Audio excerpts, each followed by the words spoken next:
इस वीडियो में हम लोग एपीकल्चर के बारे में समझेंगे। उससे पहले हम इससे कुछ रिलेटेड बातों को जान लेते हैं ताकि हमको एपीकल्चर समझने में आसानी। अगर कोई वस्तु को अत्यधिक उत्पादन किया जाता है ना, तो वो क्या कहलाता है? व्यावसायिक उत्पादन। ठीक उसी प्रकार से अगर मधुमक्खी का व्यावसायिक उत्पादन किया जाए तो उसी को हम एपीकल्चर के नाम से जानते हैं। तो हम एपीकल्चर में इसी के बारे में अध्ययन करेंगे कि मधुमक्खी का पालन हम किस तरह से करें ताकि हमें फायदा हो सके, ज्यादा मुनाफा हो सके किसानों को, क्योंकि ये फार्मर के लिए लाभदायक भी है। ठीक है, तो हम पहले एपीकल्चर के बारे में समझते हैं कि एपीकल्चर शब्द जो है वो किससे बना है। ठीक है, तो देखिए एपीकल्चर जो शब्द है ना, वो जो है लैटिन शब्द के एपिस से बना है। किससे बना है दोस्तों? तो यहाँ लिख देते हैं हम। एपीकल्चर शब्द जो है लैटिन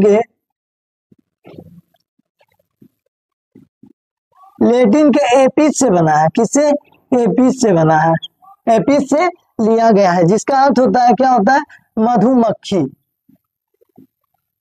जिसका अर्थ क्या होता है दोस्तों? तो मधुमक्खी होता है। ये ध्यान रखना है, लैटिन शब्द के एपिस से मिलके बना है, यानी जिसका अर्थ होता है मधुमक्खी। इतना तो समझ आ गया।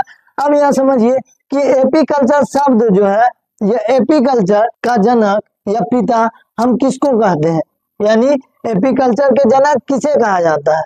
तो एपीकल्चर के जनक जो होंगे वो कौन होंगे? तो याद रखना है, जोहान डीजिए जोन। तो हम यहाँ लिख सकते हैं एपीकल्चर के जनक जोहान डीजिए जोन कहलाएंगे। इन्होंने 1811 ईस्वी में एपीकल्चर के बारे में बताया था। कब बताया था? ये ध्यान रखना है कि एपीकल्चर के बारे में 1811 ईस्वी में जोहान डीजिए जोन ने बताया था, यह अध्ययन करवाया था, इसलिए इनको जो है एपीकल्चर का जनक माना जाता है। ठीक है, अब यह समझने का प्रयास करेंगे इसमें हम क्या करेंगे, मधुमक्खी पालन में हम क्या अध्ययन करेंगे। इसमें हम जानेंगे कि उसमें शहद का निर्माण कैसे होता है, मधुमक्खी का जनन कैसे होता है, इसकी समस्त रिलेटेड बातों को अध्ययन करेंगे। ठीक है, तो चलिए अब टॉपिक पे चलते हैं, एपीकल्चर पे। एपीकल्चर में सबसे महत्वपूर्ण बात क्या होती है दोस्तों? तो होता है इसमें मधुमक्खी का शहद। मेन इसमें पॉइंट होता है शहद। तो हम जानते हैं कि शहद में क्या पाया जाता है। ठीक है, तो शहद में जो है फ्रुक्टोज एवं सुक्रोज पाया जाता है। तो हम लिख सकते हैं यहाँ पे शहद में फ्रुक्टोज, ये जो है नेचुरल होता है, प्राकृतिक देन है। इससे हमें कोई हानि नहीं होता है। इसमें शहद में जो है हमें क्या पाया जाता है? कार्बोहाइड्रेट पाया जाता है। क्या पाया जाता है? कार्बोहाइड्रेट पाया जाता है।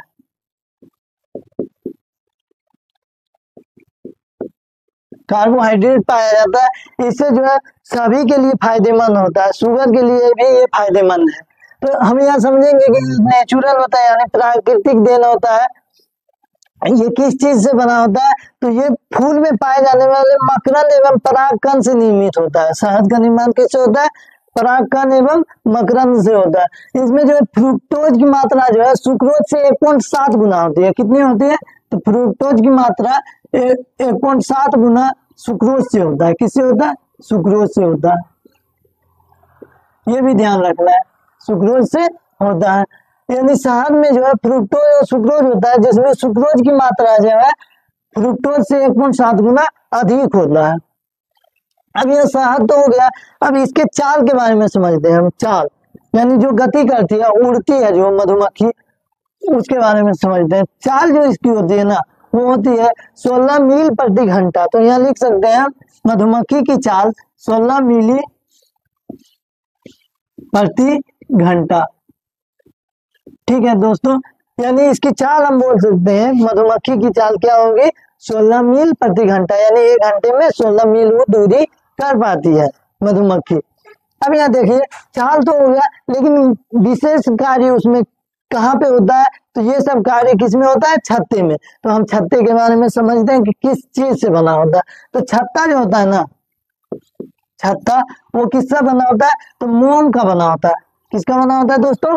तो मोम का बना होता है। अब मोम का निर्माण इसमें कैसे होता है? तो जो ये मधुमक्खी परागकण एवं मकरंद जो लाते हैं, मकरंद एवं परागकण से तो शहद का निर्माण हो जाता है। उससे जो अवशेष पदार्थ बच जाते हैं, उसे लार्वा से चबा करके, उसे नॉर्मल बना करके उसको मोम के रूप में बदल करके वो अपना घर बना लेते हैं, यानी घोंसला बना लेते हैं, जिसे हम छत्ता के नाम से जानते हैं।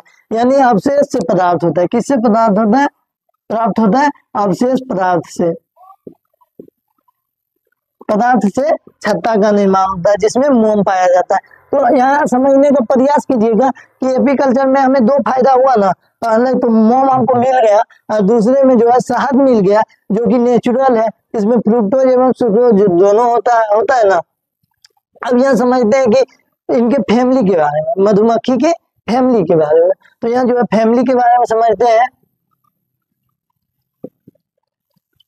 फैमिली की जो है 3 कैटेगरी होती है। कितनी होती है? मधुमक्खी फैमिली की 3 कैटेगरी होती है। नंबर 1 में जो होती है रानी होती है। क्या होती है?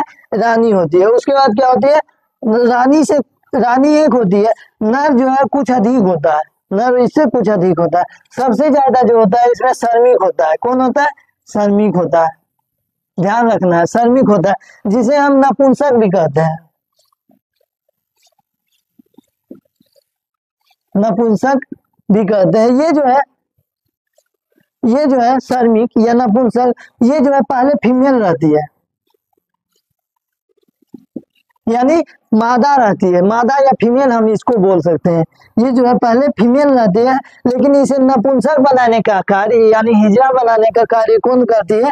तो रानी करती है। तो कैसे क्या छत्ते में निर्माण करती है या कैसे क्या बनाती है इसको नपुंसक, इसके बारे में हम चलिए अध्ययन करते हैं। जब रानी मधुमक्खी अंडे देते हैं तो बहुत सारे अंडे रहते हैं, उसमें कुछ मेल और फीमेल दोनों रहते हैं। तो ये क्या करती है? मधुमक्खी के शरीर से जो है, रानी मधुमक्खी के शरीर से एक एसिड निकलता है। यानी देखिए यहाँ पे ये छत्ता रहता है, इसमें रानी मधुमक्खी रहती है, इसमें जो है कुछ मेल रहते हैं तो कुछ फीमेल भी रहते हैं। इसमें जो है ये एक बार में 2000 अंडे दिया करती है। कौन? रानी मधुमक्खी। तो इसमें कुछ मेल और फीमेल जन्म देते समय अंडे में मेल और फीमेल रहती है। जब ये अंडे फूट जाते हैं तो ये रानी मधुमक्खी क्या करती है? तो इसके शरीर से एक एसिड निकलता है, जिसे हम अल्फा कीटोग्लूकेरिक एसिड कहते हैं। ये क्या कार्य करती है?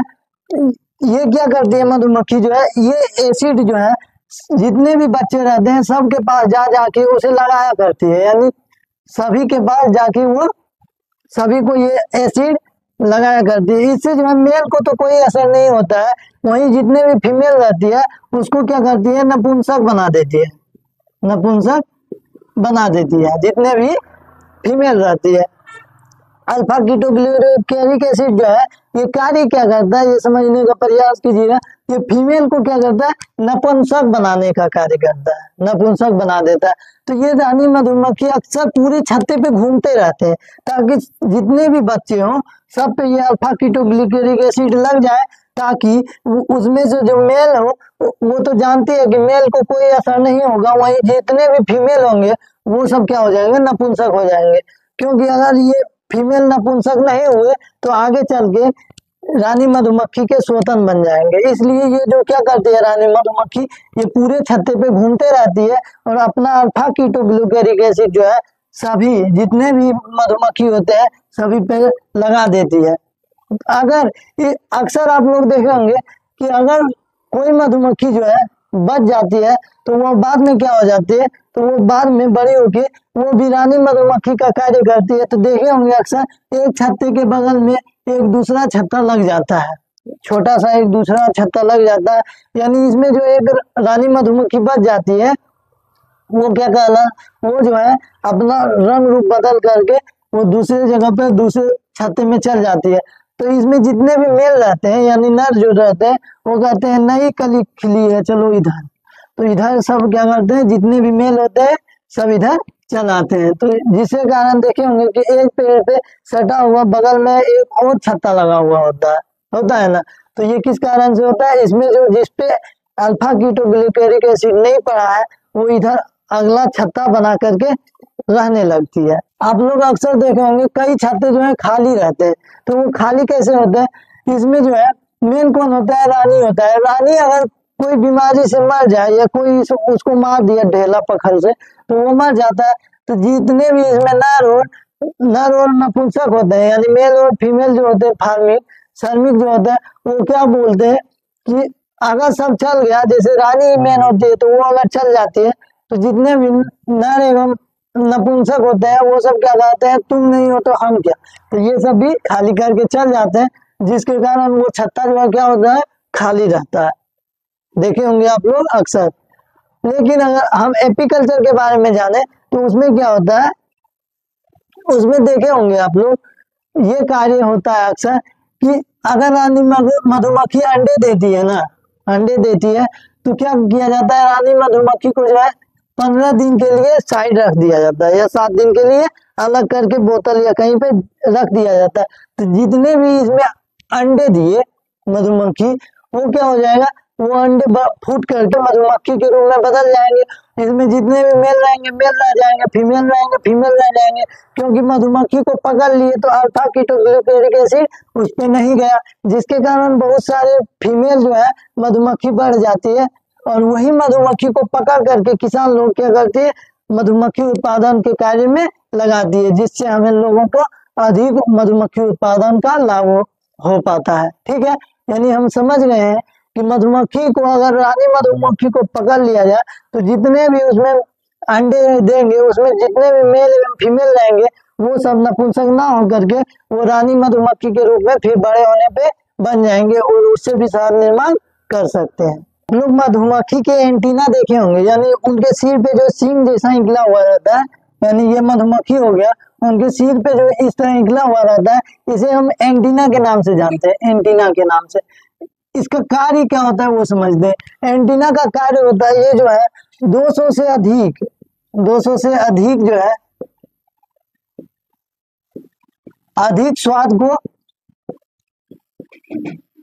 को पहचानने की क्षमता होती है, यानी इसकी एंटीना में जो है 200 से अधिक स्वाद ये एंटीना द्वारा स्वाद को ग्रहण करती है और उस फूल पे जाके वो पराग करने में मकरंद को ला पाती है। तो यहाँ तक तो हमको समझ आ गया है एंटीना का कार्य। ये एंटीना जो हो गया ना, इसका कार्य तो हो गया कि 200 से अधिक स्वाद को ये जो क्या करता है, स्वाद को पहचानने का कार्य करता है एंटीना। अब यहाँ जो होता है ना, उसके बाद इसकी जो डंक होती है बैक साइड में, डंक को आप जानते होंगे, तो डंक अगर मधुमक्खी किसी को काट लेता है ना, तो ये जो क्या होता है, अगर किसी को काट लिया तो इसके डंक जो है उनके शरीर में फंस जाता है, इनके शरीर में फंस जाता है। तो फंसने के बाद ये क्या होता है कि ये जो है आधा से टूट जाता है, आधा से इसके शरीर से टूट जाता है। तो मधुमक्खी में जो है ये पूरा शरीर जो है एक ही में जुटा रहता है, और ये जो उनके डंक होते हैं मधुमक्खी के, वो क्या होते हैं, पाचन तंत्र से जुड़े होते हैं, पाचन तंत्र से जुड़े होते हैं। इससे क्या होता है कि ये जो अगर काटती है किसी को, काटने के बाद इसके जो आधे के हिस्से रहते हैं ना पाचन तंत्र, वो टूट जाते हैं, टूट के जो है आप यानी हाथ में ही गड़े रह जाते हैं, जहाँ पे काटता है वो मधुमक्खी वहीं पे गड़े रह जाते हैं, और वो जो है आधा कट के उड़ के भाग जाता है, लेकिन वो जीवित नहीं रह के वो मर जाता है, क्योंकि उसका पाचन तंत्र जो है आधा कट जाता है, इसलिए वो मर जाते हैं। तो अगर पूछा जाए कि एक मधुमक्खी कितने बार काट सकती है, तो कितने बार, एक ही बार। बात रही मधुमक्खी के कितने प्रकार है, 3 प्रकार, रानी, नर, नपुंसक। अगर बात समझने का प्रयास कीजिएगा, नपुंसक को कोई एक ढेला मार दिया तो नपुंसक जो है एक दूगो दौड़ेगा, ठीक है, एक दूगो जाएगा काटने के लिए किसी को, जो अगर उसके ऊपर ढेला मारा। अगर नर को मारा तो जो है 6-7 को जाएगा नपुंसक, उसके बाद क्या जाएगा, 2-4 को नर जाएगा पीछे। लेकिन अगर रानी को मारा, रानी को अगर कोई ढेला से मार दिया तो क्या होगा, जितने भी नपुंसक होंगे वो सब जाएंगे, जितने भी नर होंगे वो सब जाएंगे, और रानी को अगर कोई मारा तो सब मिलके उसको बर्बाद कर देंगे। ठीक है, यानी पूरे शरीर में काट के उसको फोड़ा फोड़ा कर देंगे। ठीक है, यानी हम कह सकते हैं कि रानी मधुमक्खी जो है उसमें सबसे बड़ी होती है, इसलिए उसके पीछे सब लोग भागते हैं, वो मेन होते हैं, वो जो आदेश दिया करते हैं वो उनको कार्य करना होता है। तो अब पहले हम मधुमक्खी के वर्किंग एरिया के बारे में जानेंगे, यानी इसको जो है श्रम विभाजन में जो है विभाजित करके समझेंगे आसानी से। तो रानी का कार्य क्या होता है, तो रानी का कार्य होता है अंडा देना, रानी का एक ही कार्य होता है, सिर्फ अंडा देना। नर का काम होता है छत्ता का देखभाल करना, छत्ता का देखभाल करना। वही नपुंसक का कार्य क्या होता है, इनका कार्य होता है फूलों से शहद का निर्माण, शहद का निर्माण और छत्ता का निर्माण करना। क्योंकि ये नपुंसक जो है वो क्या कार्य के लिए, सिर्फ उन सबको भरण पोषण करने के लिए, खाना पीना देने के लिए। किन किन को, रानी और जितने भी नर होते हैं उनके लिए। और नर का काम होता है सिर्फ छत्ते का देखभाल करना, उस पर कोई हमला ना करे, इससे बचाव करना। और रानी का कार्य सिर्फ होता है अंडा देना। और वहीं हम बात करें चीनी, गन्ना, चुकंदर में क्या पाया जाता है, तो सुक्रोज पाया जाता है। और आपको बता दिया हूँ पहले ही कि फ्रुक्टोज जो होता है ना, फ्रुक्टोज फ्रुक्टोज क्या होता है, सुक्रोज से, फ्रुक्टोज क्या होता है, सुक्रोज से 1.7 गुना, 1.7 गुना सुक्रोज से होता है ना। वही सेक्रीन जो होता है ये नेचुरल होता है फ्रुक्टोज, वही सेक्रीन जो होता है 500 गुना सुक्रोज का होता है, सबसे ज्यादा इसमें सुक्रोज होता है, 500 गुना मीठा होता है।